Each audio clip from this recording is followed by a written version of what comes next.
वार्ता, परिसर एवं मिलान चिन्ह पर आधारित प्रश्न। तो देखिए क्वेश्चन है कि निम्नलिखित में प्रत्येक की बारंबारता लिखें। प्रत्येक की बारंबारता, तो इस तरह से आप सारणी बनाइए, अंकों को या प्रेक्षणों को आरोही या अवरोही क्रम में लिखिए। अवरोही क्रम में लिखो या आरोही क्रम में। तो यहाँ क्या लिखा गया है? आरोही क्रम में। अब देखिए 10, तो 10 इसमें क्या गो है? 1 2 2 गो 10 है यहाँ पर, है ना। अब देखिए 11, तो 11 1 2 2 गो 11 है। 12 क्या गो है? 1 2 3 4 5, क्या गो 12 है?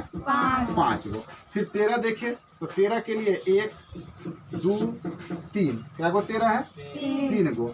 14 देखिए 1 2 3, क्या गो 14 है? 3 गो, है ना। 15, अब देखिए 15 क्या गो है? 1 2 3 4।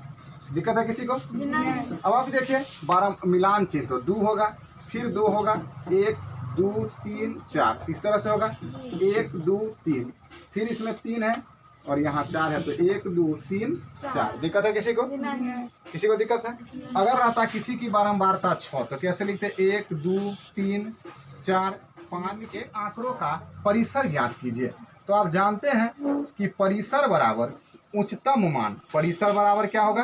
उच्चतम मान माइनस निम्नतम मान। उच्चतम मान माइनस निम्नतम मान। तो उच्चतम मान कितना है इसमें? ज्यादा कितना है? 92, और कम कितना है? 23। जब घटाइएगा तो 12 में से 3 घटाइएगा तो 9 होगा, यह 8 बचेगा, 8 में से 2 घटाइएगा तो 6 होगा। क्लियर है? ये समझिए आंकड़ों का संग्रह, कलेक्शन ऑफ डाटा। जब अन्वेषक द्वारा विभिन्न प्रकार की सूचनाओं को संख्यात्मक मान के रूप में एकत्रित किया जाता है।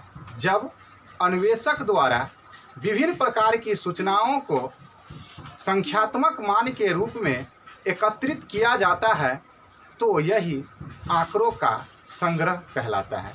तो यही आंकड़ों का संग्रह कहलाता है। इसके जैसे मैच में बल्लेबाजों द्वारा बनाए गए रनों की संख्या, चुनाव परिणाम, किसी परीक्षा में परीक्षार्थी द्वारा प्राप्त अंक इत्यादि। दिक्कत है किसी को?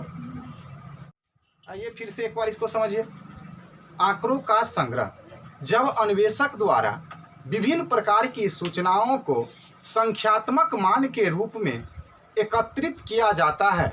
जब अन्वेषक द्वारा विभिन्न प्रकार की सूचनाओं को संख्यात्मक मान के रूप में एकत्रित किया जाता है। प्रेजेंटेशन ऑफ डाटा, इसमें समझिए कि जब दिए गए आंकड़ों का संक्षिप्त रूप, जब दिए गए आंकड़ों का संक्षिप्त रूप सारणी के रूप में व्यक्त किया जाता है, तो यही आंकड़ों का प्रस्तुतिकरण कहलाता है।